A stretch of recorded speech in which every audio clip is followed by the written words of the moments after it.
puntos más sobre el producto cruz y puntos.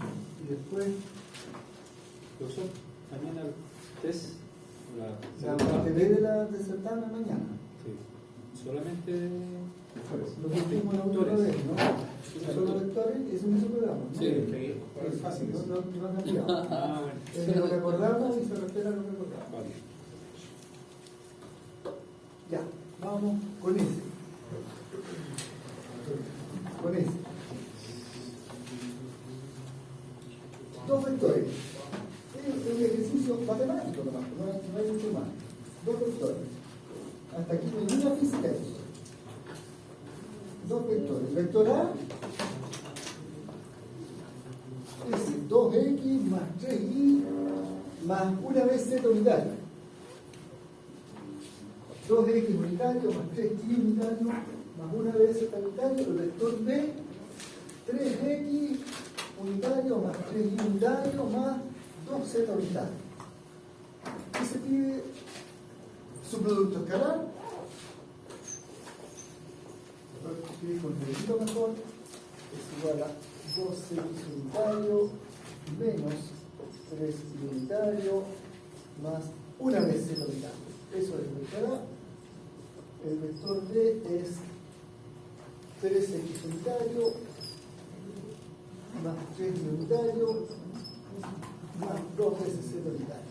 Hemos hecho harto ejercicio, las dos últimas sesiones hemos estado a puro hacer ejercicio vectores. Así que vamos a hacer todo ejercicio más avanzados en ejercicio vectores, pero avanzar los contenidos. No voy a seguir haciendo ejercicio vectores, ya hice, ¿no es cierto? Para cerrar nomás. Esos dos vectores. ¿Qué se pide? Encontrar su producto escalar, parte A. ¿Cuánto vale el producto escalar? ¿Qué es el producto escalar? En la raíz que sale como el... No es la suma de los... No, si no diría la suma, calcular la suma. Tampoco la resta, porque diría calcular la resta. ¿En la magnitud? En la magnitud. En la magnitud. Uno. El producto de A ver, el producto de esta operación A punto B tiene tres nombres, los presentamos, ¿no? ¿Cuáles son los nombres? Producto punto. ¿Qué más? El otro nombre, no, esto no es un producto cruz. Producto cruz es diferente. Este es... Producto escalar. Es el otro nombre que tiene esa misma operación. Y el tercer nombre, ¿cuál es? Producto Interior. Producto interior. Las razones por qué se llama producto escalar están claras, dan un número. Ese número no depende de cómo tenga el sistema de coordenadas, ¿no? Por eso es escalar. Producto punto con la forma que uno lo anota. Y producto interior es razones matemáticas. Cuando uno tiene un curso de álgebra lineal, uno entiende por qué se llama producto interior. El otro que aparece después, podría haberle puesto no producto escalar, pucha, ¿por qué se me ocurrió su producto cruz? Podría haber hecho su producto externo, exterior, o podría haber preguntado también su producto vectorial. Porque el otro producto, el producto cruz, es el que entrega un vector que a veces se escribe así, otras veces lo escriben como A plus B también, ¿no es cierto? Ese tiene el nombre producto cruz. Por eso también lo llaman producto vectorial, porque produce un vector, no produce un escalar. También lo llaman producto vectorial, producto cruz y producto exterior. Este es el interior y el otro lo llaman producto exterior. Son nombres. Entonces, para saber lo que le están preguntando. Entonces, en A, su producto escalar, o sea, el producto cruz. ¿Sí? ¿Y cuánto da? 6, 6. A punto B. 6, 6. 2 por 3, 6, ¿no? 2. 3 por 3. Pero... ¿Y una por 2? 2. Total. Eso será... Menos 1. Menos 1. Menos 1. Listo. La parte B. Calcular el producto cruz.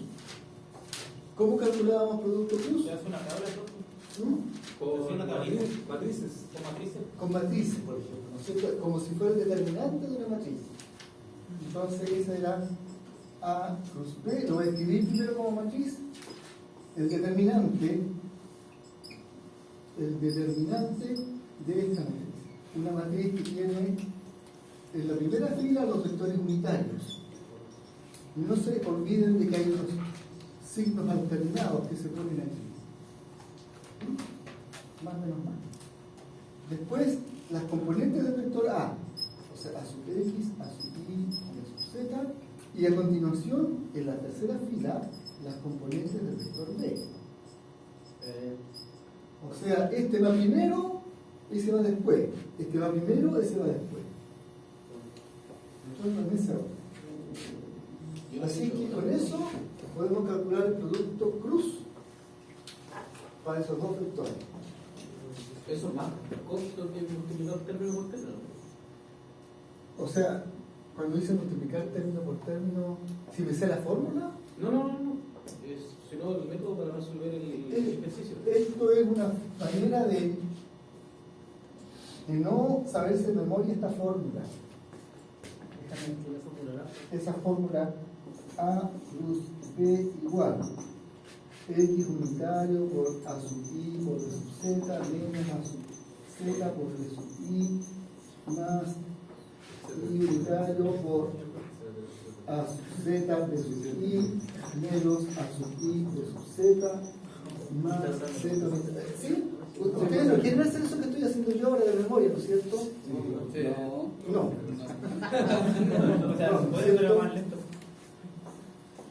Porque hay que saberse la fórmula de memoria para poder saber eso. ¿Con quién se la sabe?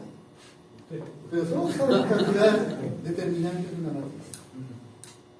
Porque cada vez que tienen un problema en el sistema de ecuaciones, ahí en el curso de redes, y tienen una matriz de 3×3, tienen que calcular un determinante. Entonces, seguro de ello. El primer paso va a saber si el problema es soluble. Al darse cuenta si el determinante sale cero, no hay caso, no se puede resolver el problema, hay que usar otra técnica. Si el determinante es distinto a cero, entonces uno puede intentar resolver el sistema de ecuaciones. Y hay unos métodos para eso. Entonces, como uno no se sabe esa fórmula de memoria, entonces uno tiene una ayuda en memoria. Esta fórmula, desde el punto de vista matemático, es lo más malo que hay. Perdón, desde el punto de vista físico. Porque esto es adimensional. Este podría ser posición y esto podría ser fuerza. Entonces esto podría tener dimensiones de longitud y esto podría tener dimensiones de masa por longitud sobre tiempo cuadrado. Y en un mismo objeto matemático tenemos una mezcla de cosas sin dimensión con un tipo de dimensión con otra. Desde el punto de vista matemático, desde el punto de vista dimensional. ¿Sí? Entonces, funciona, por alguna razón lógica funciona, pero esencialmente no hay que mirarlo así como la definición del producto cruz, no. Es una regla mnemotécnica para no tener que aprenderse y calcular como si fuera un término, porque funciona. Entonces, si queremos hacer cálculo, usamos esa regla maravillosa y escribimos A cruz B igual el X unitario, el Y unitario, el Z unitario, por casualidad, y vamos a poner esos signos más, menos, más para acordarnos, y después las componentes. La primera, 2, la siguiente, y 3, y la otra, 1, abajo, 3, 2. 2 menos 2. No son 3, 2. Esto es 2, y la otra es 3, y hay una cosa primero, esa. ¿Sí? Eso. Después, ¿cómo procede uno? Uno procede, empieza por aquí. Empieza por ahí y por lo tanto suprime eso y eso. ¿Sí? Y escribe X unitario y empieza. Este por ese, para allá es positivo, para acá es. Cuando voy para la derecha es positivo, cuando voy para la izquierda es negativo. Voy del primero al segundo y del primero al segundo, de arriba abajo. Menos 3 por 2, menos 6. Y a eso, menos porque voy a la izquierda, menos 1 por 3. ¿Sí? Entonces ahí tengo la componente según E. La componente según I, tengo que poner un I unitario, pero tengo que fijarme con qué signo lo voy a poner. Menos I por. Entonces cuando pongo el I, ahí tengo que imaginar que no está S y que no están los dos lados. ¿Ya? Porque ahí estoy operando con S.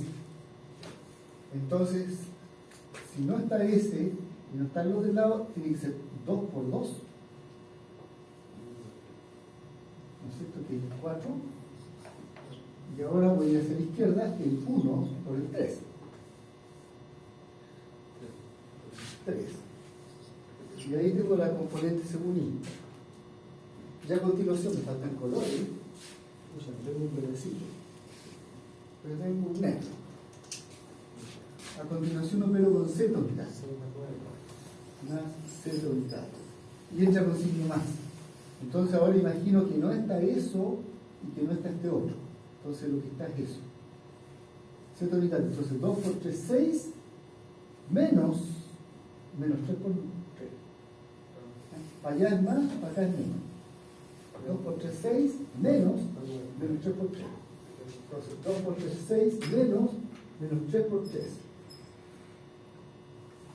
Menos 9. Y listo. 6 menos 3. Menos 6 menos 3. Menos 9 según X. Después 4 menos 3. Menos 1. Claro. 4 menos 3 es 1. Y por el menos 1 según I. Y por último 6 menos 9. 15. ¿Más? 15 según Z. Listo, hicimos el producto. Entonces tenemos el producto. Anotamos el resultado. A plus B igual menos 9 según X, más 1 según Y, más 15 según Z. No se les vaya a ocurrir a alguno anotar que eso es menos 9 más 1 más 15. Porque es un vector. No sería eso, ¿no? Cuando es escalar, no porque es escalar. Claro, porque este es un escalar, pues Claro. no hay ningún vector entre medio. Profesor, Este es un vector luz. una consulta, Sí. allá en la I es negativa, ¿cierto? Hay una regla de signo cuando todo esto tiene que ver con calcular determinantes más grandes, ¿ya? Que es 3 por 3. Entonces, cuando uno calcula determinantes, hay una serie de signos que se van poniendo, que son igual como si fuera un tablero de ajedrez.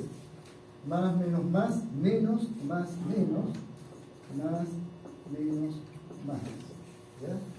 Pero aquí los únicos signos que nos interesan son los que están calculados. Por eso hay un más, un menos y un más. Hay un más, hay un menos, y hay un más. Ya, perfecto. Listo. Y la tercera pregunta, el ángulo que forman. ¿Cómo hacemos eso? Pero el ángulo, ojo, puede salir cualquier cosa. Y además en el espacio. Déjame hacer el ángulo en el espacio. Un vector, el otro, ya, listo, ya lo dibujé. ¿No es cierto? No tienes que imaginar tu proceso. ¿Sí? Así que no te queda más que usar las operaciones matemáticas. ¿Cómo calcula uno el ángulo entre dos vectores? El ángulo entre los vectores.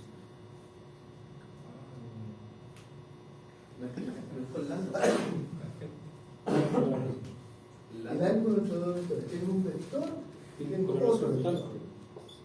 Y quiero el ángulo que hay entre ellos. Magnitud y ángulo. Quiero, ahí está mi vector, acá está el otro, y yo quiero cuánto vale el ángulo que hay entre ellos. Magnitud por cero del ángulo. Pero no es una fórmula. ¿Qué es lo que tengo que usar para poder calcular el ángulo? Marco tangente y su magnitud. No, no, que de todo lo que enseñamos nos permite calcular el ángulo entre dos vectores. A ver, les recuerdo. Les recuerdo.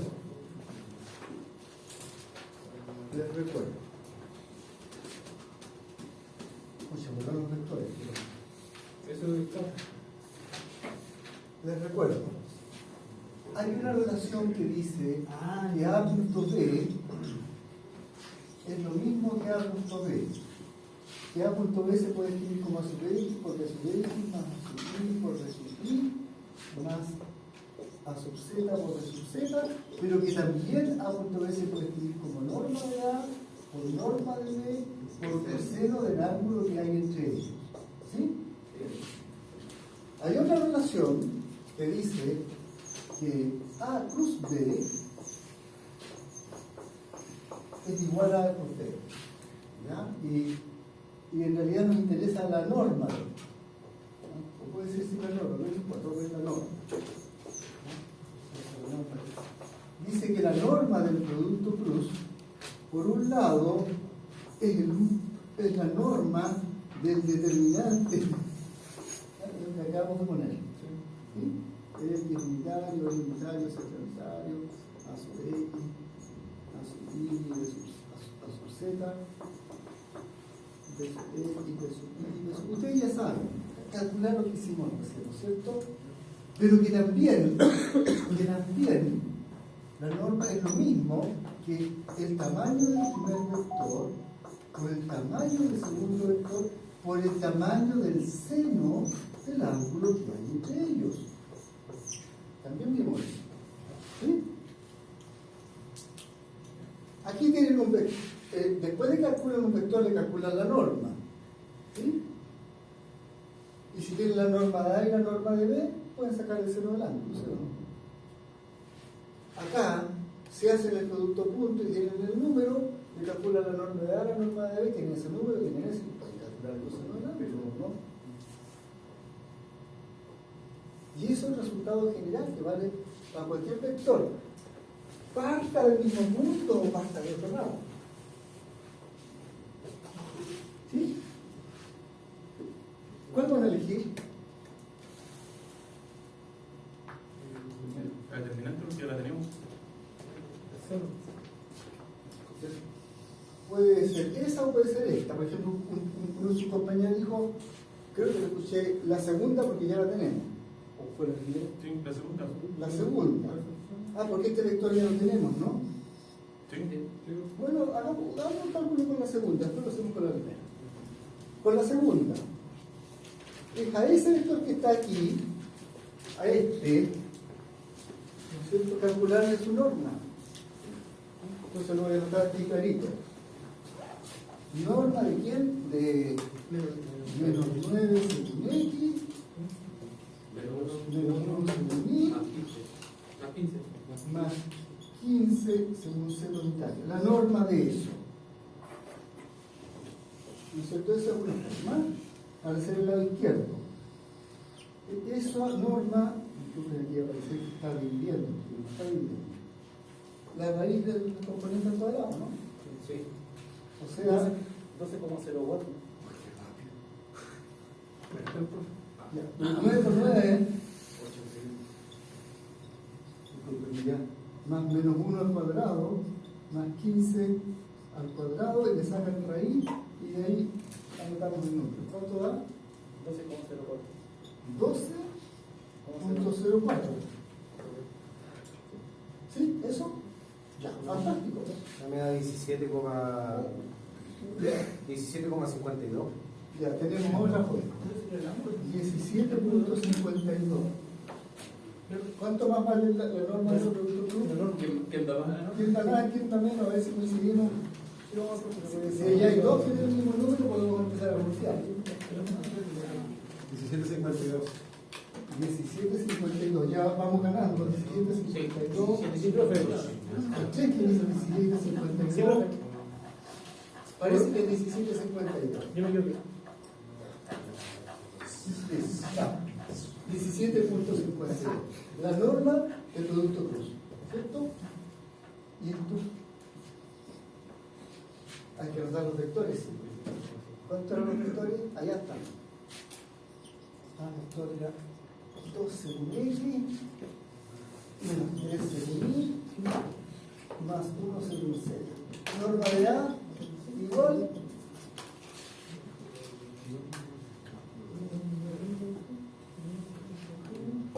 tamaño del vector A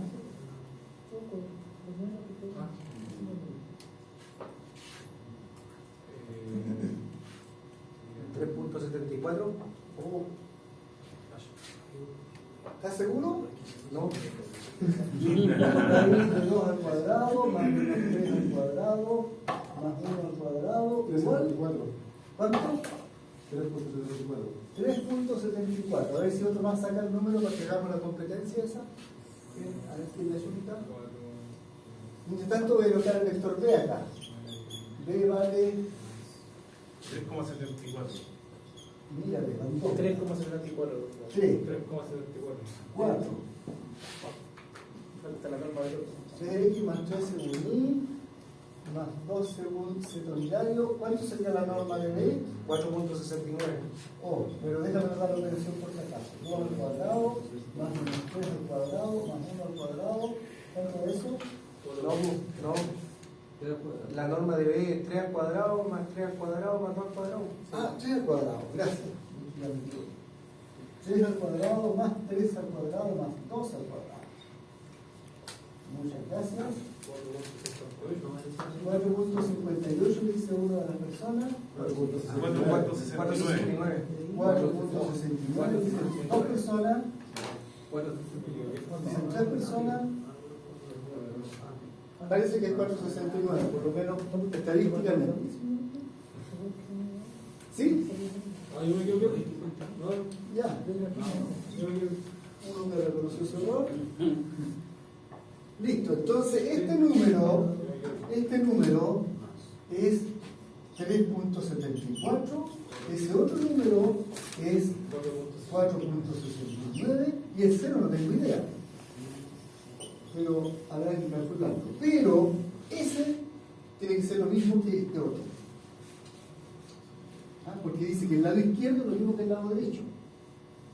Así es que la conclusión es que hasta aquí es que 17.52 tiene que ser lo mismo que 3.74 multiplicado por 4.69 y multiplicado por el seno del ángulo que hay entre ellos. ¿Sí? De manera que si 1752 lo divido por esos números, voy a obtener el seno. 0.99. Dame un segundo. El seno del ángulo tiene que ser el resultado de 17.52 dividido por 3.74 y dividido por 4.69. Entonces, ¿cuánto te dio? 0.99. He usado el ángulo. 0.99. ¿Quién más? 0.97.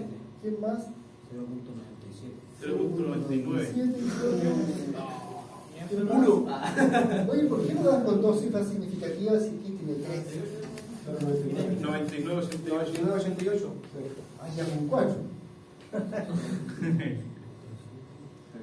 Aproximadamente 0.999. Eso es ¿Y el otro estudiante que lo dio con dos cifras? ¿Cuánto le va a dar? 0.970? 97.7. ¿Y aquí está más? Necesitamos otro, un tercero para poder saber por dónde va la verdadera respuesta. Ahí va 0.998. 0.998. 8. Ah, entonces aquí con ese ya llevamos dos. Aquí va solo el uno. ¿Ya? Otro más que calcule.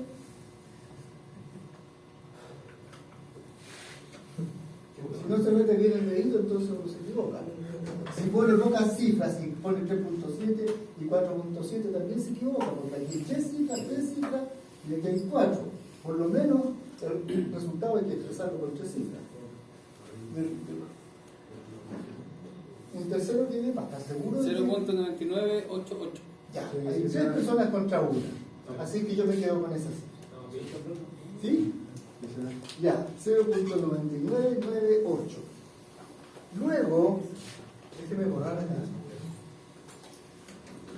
Luego, tenemos que el seno del ángulo, que es AP, es 0.9998, que se aproxima a... ¿Sí? Al menos con 3 cifras significativas se parece a 1. Pero más 1. ¿Cuánto será el ángulo entonces? 87.22.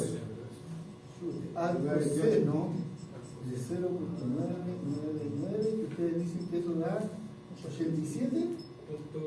1928. 19 grados. ¿Hay alguna otra respuesta? 87.22.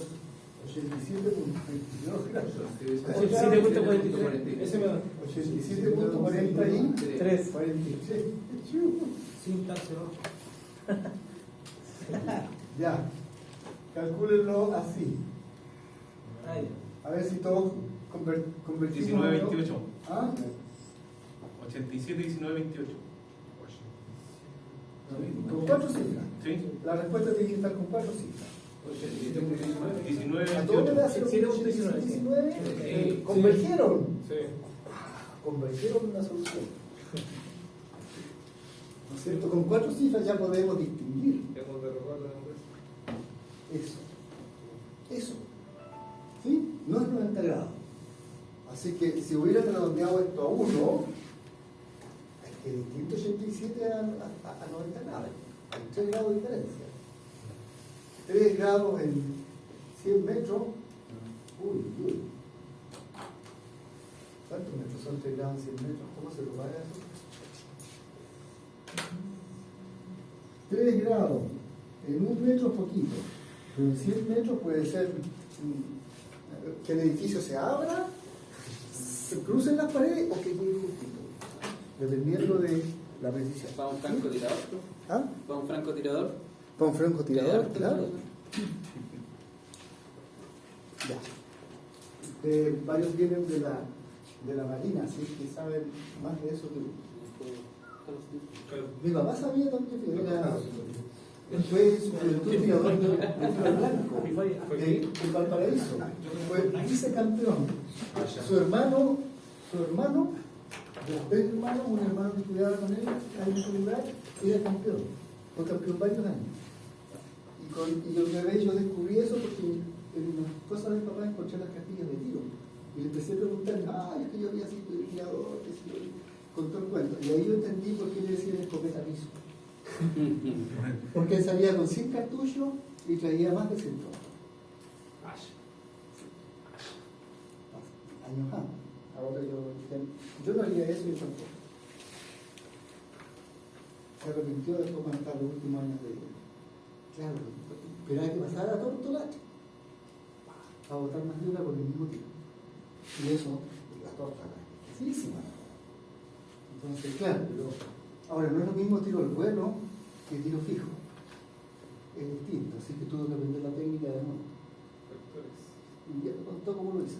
Eso lo cuento otro día. Ya, entonces ya tenemos un repaso básico de producto escalar, producto cruz y alguna otra propiedad. Dejémoslo aquí. Nos quedamos con eso. Pasamos al nuevo tema.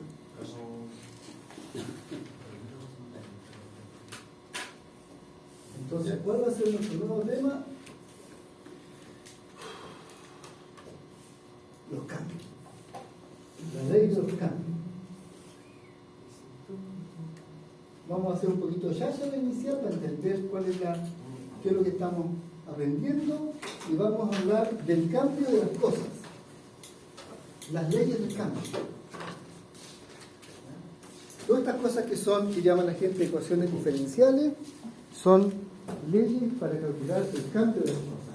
Cómo cambia la corriente, porque le pasa algo, cómo cambia el voltaje porque le pasa algo, cómo cambia la velocidad de un objeto porque le está haciendo más o menos torque el motor, etc. Todo eso tiene que ver con lo que vamos a empezar a ver acá, el cambio de las cosas. Entonces, para darle idea del cambio de las cosas, el compromiso pasado. cambio de las cosas, vamos a empezar a introducir primero un poquito el aspecto conceptual de todo esto. La vida.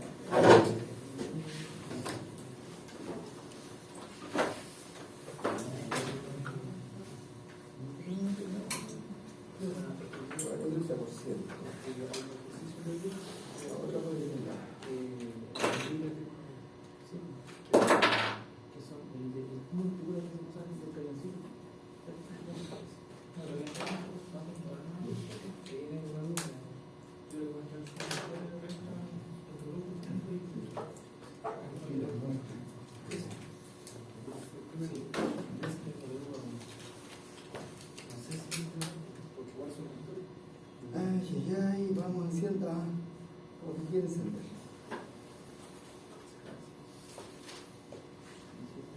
Ya. El cambio de las cosas. Entonces, las cosas cambian, no son constantes. Hay cantidades que son constantes y hay cantidades que son variables, ¿no es cierto? Hay cantidades que cambian y hay cantidades que no cambian. Normalmente muchas cosas cambian porque uno las fuerza a cambiar. ¿Ya? Entonces, eso es lo primero, tenemos la idea de constantes y variables. Y también teníamos esto de que hay números y parámetros. ¿Cierto? Esa era otra cosa. Y ahí teníamos ese concepto la otra vez, ¿cierto? H, la altura inicial del objeto que cae, es un parámetro. G, la constante de aceleración cerca de la superficie de la Tierra, es un parámetro. En la Luna, G tiene otro valor. En la Luna, aquí si yo lanzo la cosa no desde un edificio, sino que desde un cerrito, el H toma otro valor. Pero el tiempo que mide el reloj, el mismo reloj lo mide en la Tierra o lo mide en la Luna. ¿Sí? Así que ese tiempo lo mido con un único instrumento. Y además el tiempo va cambiando, el reloj va avanzando, es una cantidad variable. Y por supuesto que eso que es una dimensional, que es una constante numérica, la mezclo con un parámetro, lo multiplico con una variable, todo es una cantidad variable, le sumo una constante, sigue siendo una cantidad variable, me da un resultado que es variable, una cantidad que cambia. ¿Ya? Entonces, si T cambia y cambia, son cantidades variables. La pregunta es, ¿cómo desarrollo una matemática básica que me permita evaluar el cambio de las cosas? Entonces, eso lo vamos a hacer con un procedimiento que lo vamos a llamar diferenciación. Entonces, por ejemplo, cuando uno tiene una barra, ¿no es cierto?, y le aplica una tensión, la barra de algún lado, la barra se deforma. Tiene un largo inicial, después tiene un nuevo largo, tiene un largo L, después tiene un largo L', el largo nuevo. Pero entre el largo nuevo y el largo antiguo hay una diferencia. ¿Sí? Una diferencia pequeña, pero no nula. Tampoco tan pequeña, quizás sea 1 centímetro de eso y esto otro podría ser 1 metro, por ejemplo, dependiendo del tamaño del forzamiento. Entonces hay un cambio de la longitud. Así que ese es un tipo de... Ahí hay una situación donde hay un cambio. También si ustedes tienen un material y lo tuercen, ¿no es cierto?, va a haber un cambio. Por ejemplo, un cambio de esta perpendicularidad. O por ejemplo, si lo cisallean, entonces el material que está cuadrito se va a deformar. Entonces ese cambio es un esfuerzo que se llama, el esfuerzo que uno le hace se llama esfuerzo de corte. Entonces aquí hay una diferencia, ¿no es cierto? Hay un ángulo que es pequeño, probablemente hay un corrimiento. Entonces hay algo que ocurrió con el material. Y eso uno podría comparar la situación nueva con la situación previa y las diferencias son un cambio.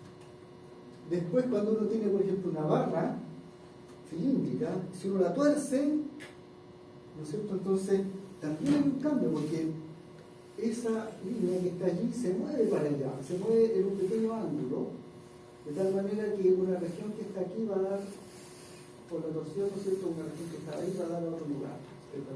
Entonces hay un cambio allí también. ¿De acuerdo? Esas son algunas de las situaciones mecánicas donde uno tiene la idea de que algo cambia, porque uno lo fuerza. Hay otros cambios que son un poquito más fáciles desde el punto de vista, más cercanos al curso. Por ejemplo, cuando un objeto cae, en un cierto instante tiene una velocidad. Pero en otro instante después, atención, en un instante tiene una velocidad, hay que mirar al frente, porque si no, no captan lo que está pasando, si no, no captan los cambios.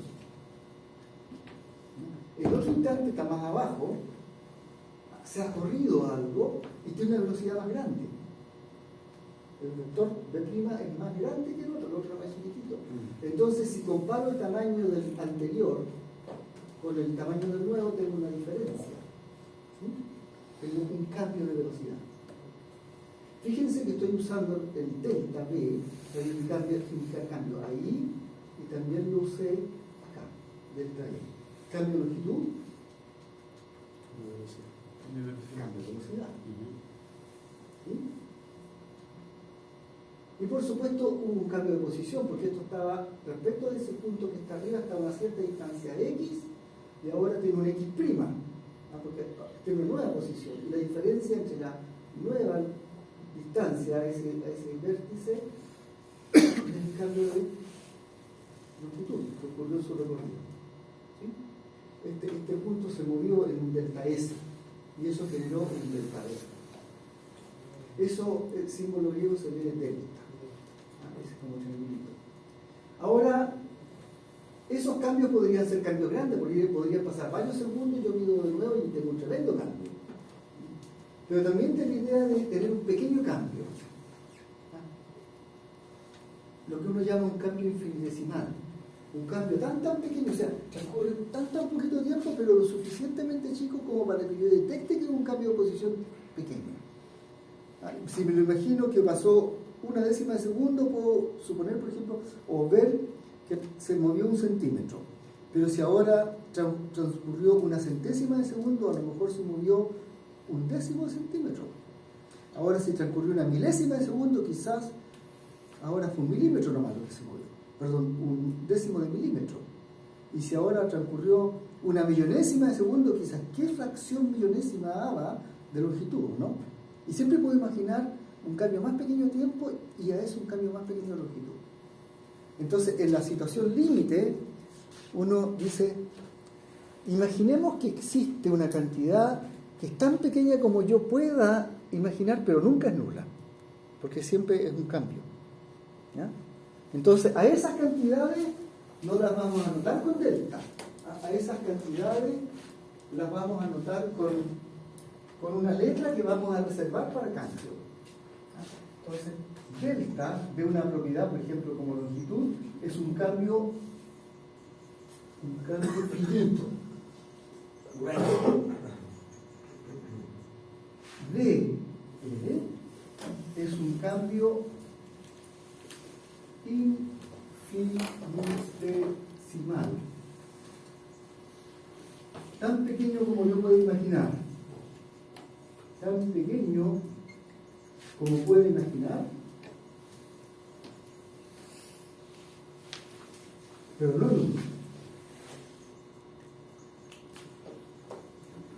nulo. Ese es el concepto de cambio infinitesimal. Es una muy buena herramienta para aprender la ley de los cambios. Entonces, vamos a suponer que en general los cambios son muy pequeños, que los cambios gruesos son relativamente pequeños y que los infinitesimales son realmente endiabladamente pequeños. ¿Ya? Eso es lo primero. Por supuesto que es pequeño. Pequeño cuando yo comparo algo con otra cosa. Porque el tamaño de una cabeza de alfiler comparado con una tijera es miserablemente pequeño. Pero una cabeza de alfiler comparado con una hormiga, no. La cabeza de alfiler es casi el tamaño de la hormiga. Puede ser 1/3 de la hormiga. Entonces una cosa es pequeña cuando la comparamos con otra. Y la cabeza de alfiler es enormemente grande comparado con el tamaño de la antena. Así que lo de pequeño es un concepto relativo. Siempre que algo es pequeño por comparación. Por ejemplo, acá en la barra, uno compara ese cambio con la longitud inicial. Y si ese cambio fuese pequeño, entonces uno estaría hablando de un delta E. Y si fuera realmente muy pequeño, quizás yo podría considerar que es un D, comparado con el tamaño de la barra. Entonces, es en ese sentido que queremos usar esta notación, para un cambio grueso, para un cambio muy, muy pequeño.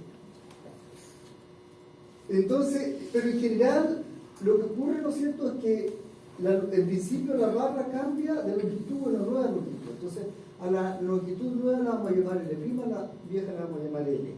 Si hago eso, ¿no es cierto?, ahí tengo la barra antes y la barra después. Entonces, la diferencia, ¿no es cierto?, es lo que estoy llamando delta L. El cambio. L' menos L es delta L.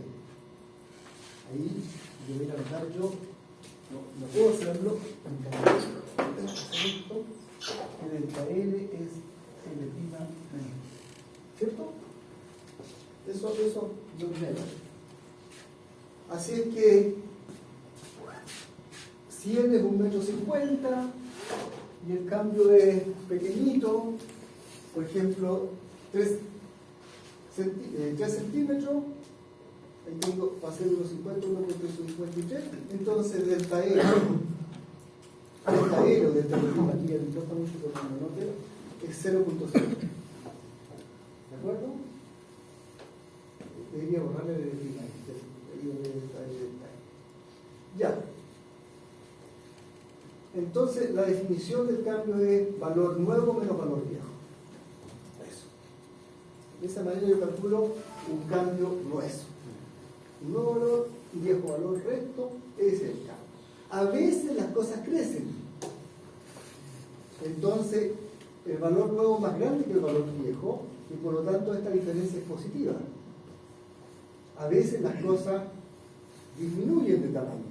En vez de tirarla la comprimo, entonces la nueva longitud más chica que la anterior y esta resta da un número negativo. A veces los cambios son positivos, a veces los cambios son negativos, a veces no cambian. No. Yo le hago algo y la cuestión no cambia. No responde a lo que yo le hice. Entonces ahí los cambios son negativos. Así que los cambios pueden ser positivos, negativos o nulos. Todo eso son cosas que son de sentido común. Los cambios infinitesimales responden más o menos igual. Aquí es que introdujo este concepto del cambio, fue el primer caballero que se preocupó de la regla del cambio, que fue Newton. Newton introdujo el concepto de infinitesimal. A él se debe. Leibniz, que decidió calcular la derivada con otra técnica que era distinta a la de Newton, inventó también la misma herramienta y usó el mismo concepto. Pero le hizo una matemática que es equivalente, pero es diferente de la que hizo Newton. Nosotros lo que vamos a tratar de aprender aquí un poquito la matemática que hizo Newton. Y seguramente Carlos le va a enseñar la matemática que hizo Leibniz. Él le va a enseñar derivada y nosotros vamos a calcular diferenciales. Nosotros vamos a trabajar la Newton, él va a trabajar la Leibniz y en algún momento nos vamos a juntar. Porque estamos haciendo en el fondo de dos maneras distintas lo mismo. Entonces, él introdujo esta idea, un cambio infinitesimal como un cambio tan pequeño como uno puede imaginar, pero no nulo, lo que dije aquí.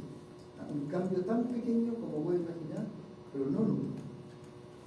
Entonces, eso lo llamamos cambio infinitesimal y lo anotamos, en vez de delta, lo anotamos DL, para indicar que no es un cambio grueso. Entonces, DL igual se obedece a L' menos DL, pero la diferencia entre estos dos es pequeñísima. Uy, el primo acá a veces parece más a L, pero nunca llega a ser igual. Listo. A veces yo me equivoco en alguna cosa. Por ejemplo, a veces anoto anoto D cuando quiero anotar delta. Voy a tratar de corregir la presentación a medida que pueda, para que sea consistente. Este D no significa D multiplicado por L, no. Esto es como cuando uno escribe aquí A vector A cruz B. Esta es una operación de multiplicar, indica que uno tiene que multiplicar las componentes de A y las componentes de B con cierta regla, ¿no? Cuando uno indica 2 elevado a 3, te lo voy a indicar así. En los software muchas veces uno indica 2 elevado a 3 de esta manera. 2 elevado a 3. Y a veces también se indica de esta otra, 2 elevado a 3. ¿Sí? Depende del software. El lenguaje C, esto. C++, por ejemplo. En AWK, esto otro. Para indicar eso. Depende del lenguaje que uno use. Me parece que en la planilla del Excel usan esto para la potencia. Pero es un símbolo. No quiere decir que yo lo multiplico por no sé qué cosa que tiene un cachito y lo multiplico por 3. Es un símbolo. Aquí la letra D no es D multiplicado por L. Es una letra que yo estoy usando con un sentido especial y que de aquí para adelante, cuando yo hable de distancia, voy a tratar de nunca usar la letra D. Si yo vuelvo a usar la letra D en un problema, ustedes me tienen que decir, profesor, ¿cómo se le ocurre usar la letra D? Ese es un operador. Entonces, de aquí para adelante, nosotros tenemos que dedicar la letra D exclusivamente al operador diferencia. ¿Sí? Y ojalá seamos consistentes con eso. A veces puede que no, pero sí. Entonces, D no es un número. Es un operador, es algo que nos dice, calcule la diferencia. Esto dice, usted calcule la diferencia de eje. Y tenemos que aprender la regla para calcular esa diferencia. Es como un operador de suma o de multiplicación, pero no es una multiplicación, es haga la diferencia. Eso es lo que dice. Y haga la diferencia infinitesimal. No haga este otro es un operador que dice haga la diferencia gruesa. Ya. Entonces, eso es lo que es el D. Es un operador que indica que uno está calculando una diferencia infinitesimal para calcular eso. La diferenciación. ¿Cómo calcular diferencias infinitesimales? Para eso uno tiene que pensar en estos términos. Imagínense que tengo una función de la variable t. Puede ser de la variable x también, pero en este curso, como usamos tanto tiempo como variable independiente, imagínense que tengo coordenada de posición x medida en metros y la variable t medida en segundos.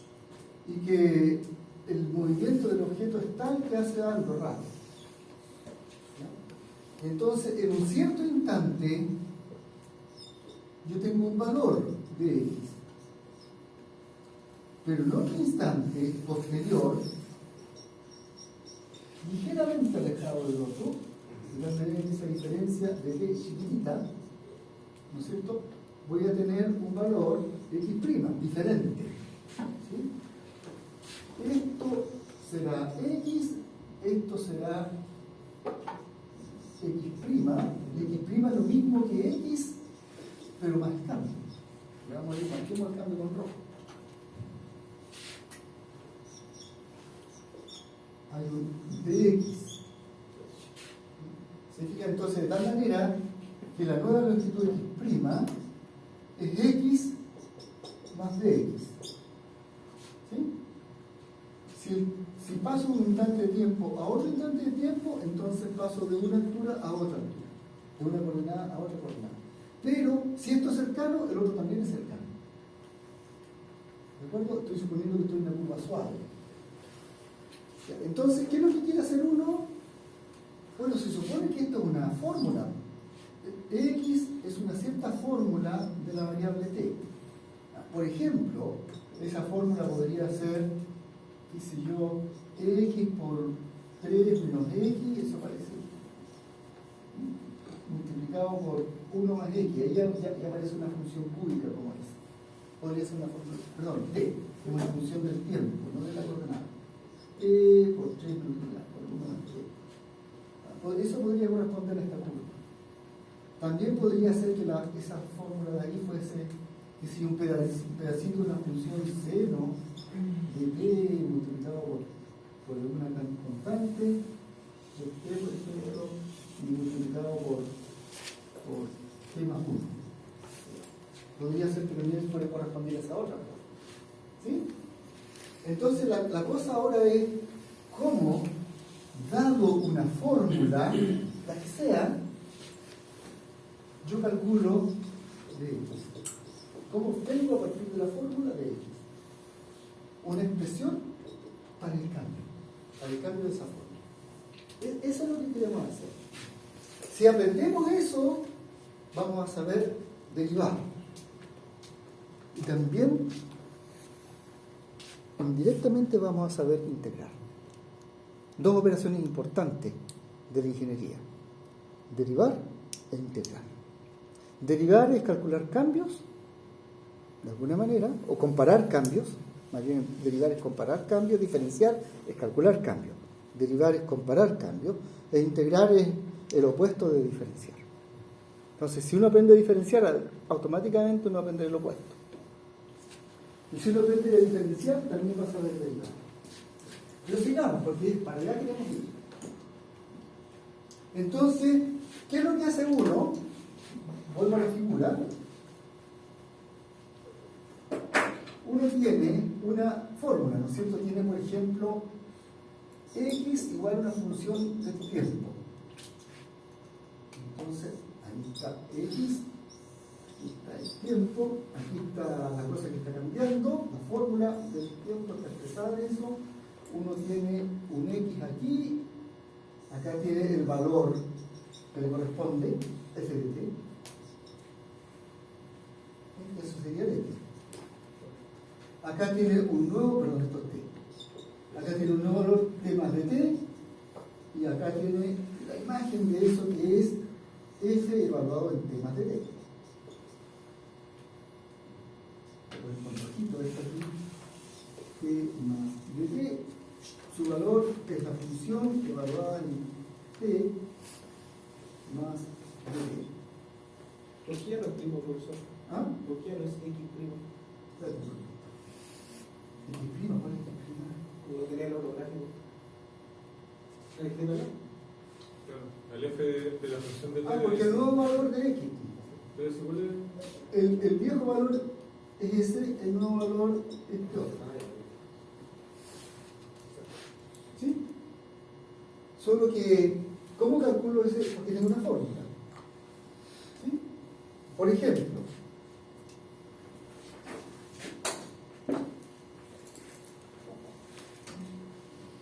supongamos que la fórmula sea tan sencilla como esta. X igual 2 por t, donde t, 2 tiene una cantidad que tiene dimensiones, por supuesto. No se lo estoy escribiendo, ¿ya? Pero podemos decir que 2 será metros partido por segundo, o algo así, para que dimensionalmente sea correcto. Para que esto sea metros, si estos son segundos, entonces me va a dar metro, al lado derecho. Y déjenme poner una más complicadita, entonces déjenme corregir la constante. Esa. Entonces, esta es la función del tiempo. ¿Y qué quiero yo? Quiero calcular el x', ¿no es cierto? El x' va a ser la misma función, pero donde hay una t, yo quiero cambiarla por un t más de t. ¿Cierto? Eso es lo que quiero hacer. ¿Qué significa eso? Bueno, aquí t se refiere a eso. ¿Sí? Entonces, tengo que poner la misma fórmula y donde había una t, tengo que cambiarla por un t más de t.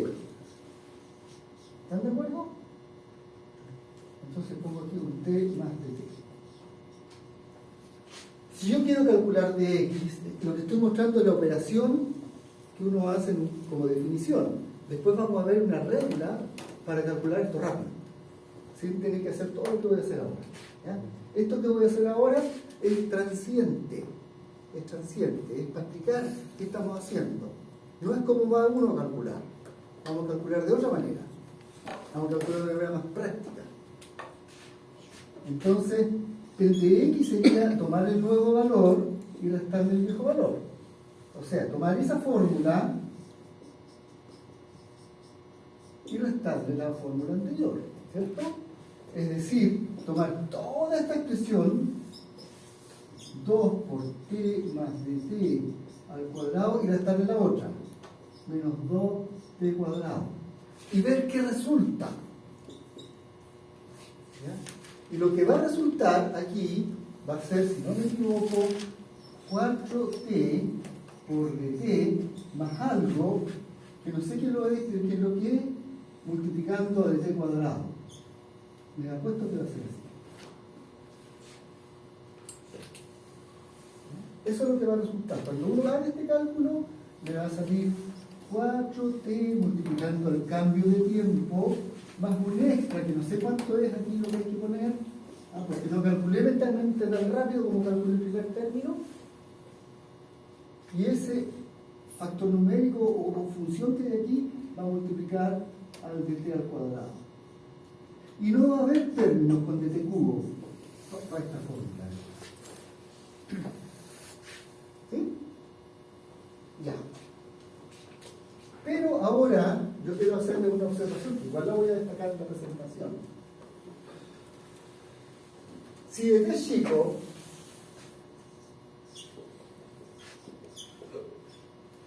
por ejemplo, si dt es 0.1, ¿cuánto vale su cuadrado? 0.0. Si dt es 0.1, ¿cuánto vale 0.01? ¿Cuánto vale su cuadrado? 0.00.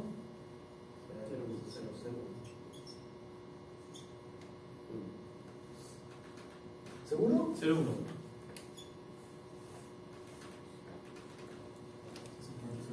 0.01 al cuadrado 1 por letra. de la menos 4, ¿no? Sí. Y la menos 4. Y si es 0.001, ¿cuánto? 5, 0 y 1.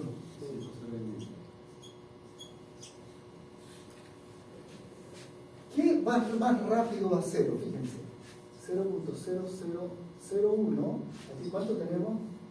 7 ceros.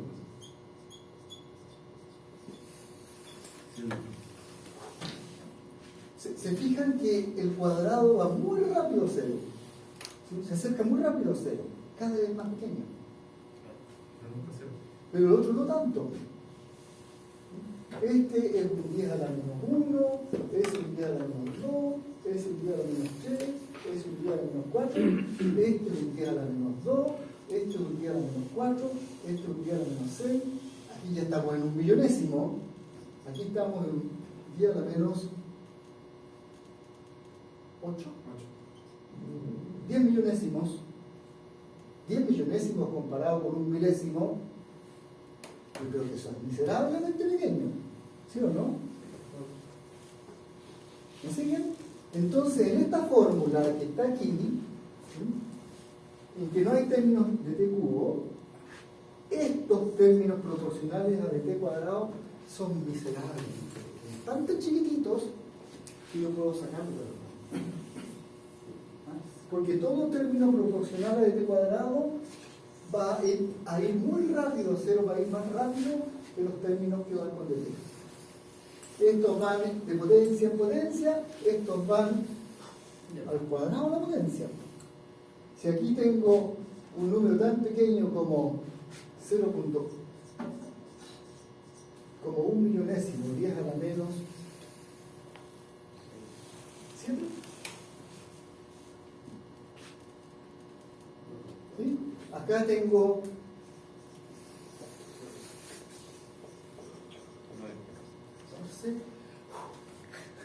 14. ¿Sí? Entonces, este puede ser pequeñito, pero el otro es nada. ¿Sí? Así que cuando yo calculo esta recta, que me permiten evaluar los cambios, estos términos no me interesan.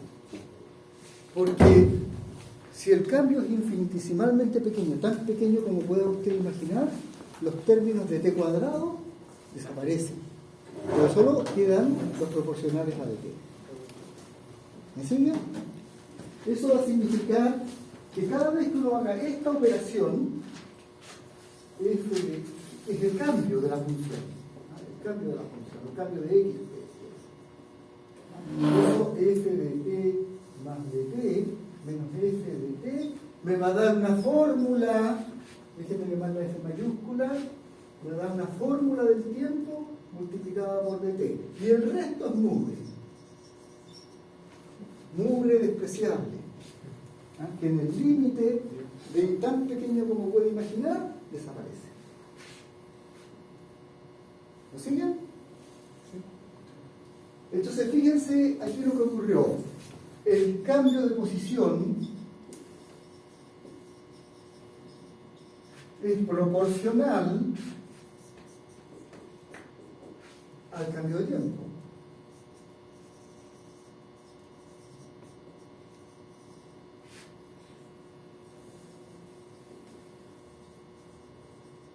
¿Sí? Solo que el factor de proporcionalidad puede ser la función. No tiene por qué ser la constante. ¿Lo ven? ¿Sí? Ya, yo les voy a dar ahora una lista de cambios para que ustedes vean a lo que vamos a llegar. Se los voy a anotar aquí.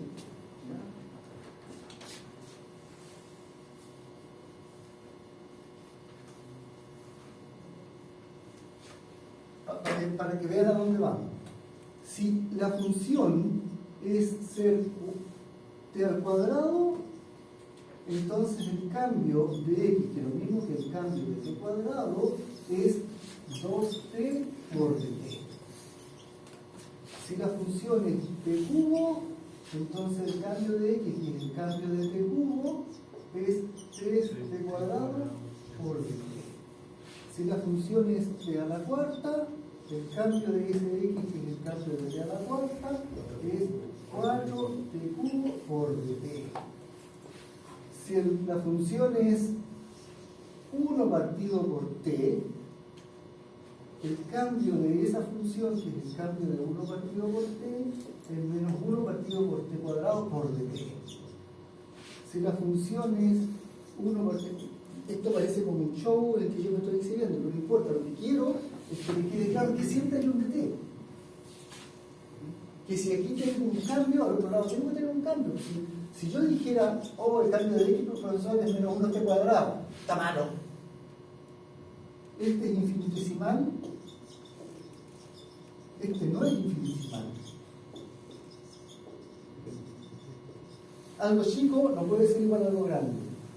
Algo miserablemente chico no puede ser igual a algo grande. Para que sea diferencial, tiene que estar multiplicado por algo chico, si no es imposible que algo pequeño.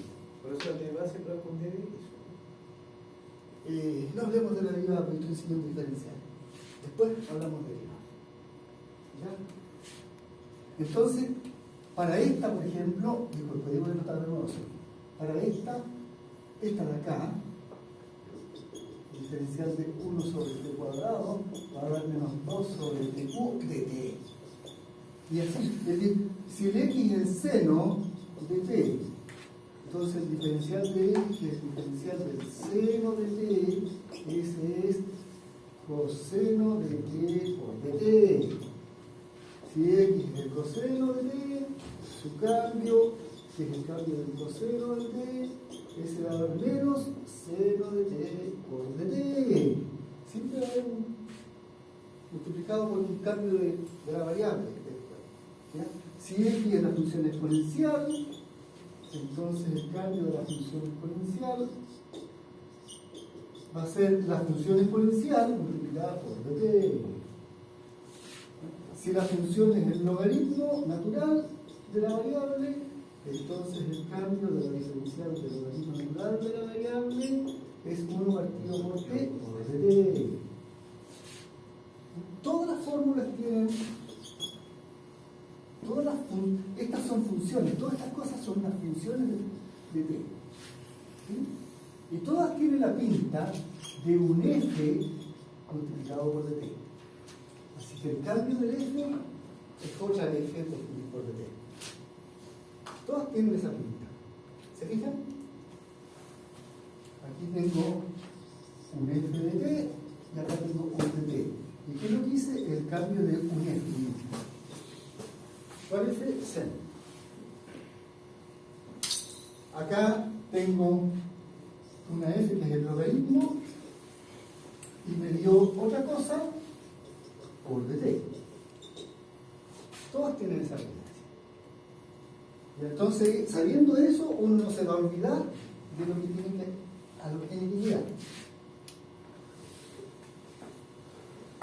Ya, entonces, dijimos eso para empezar a motivar, ¿no es cierto?, por los cambios. Entonces, ese es el valor de la función en el instante t, este es el valor de la función poquito después, en el tiempo, poquito después en el tiempo.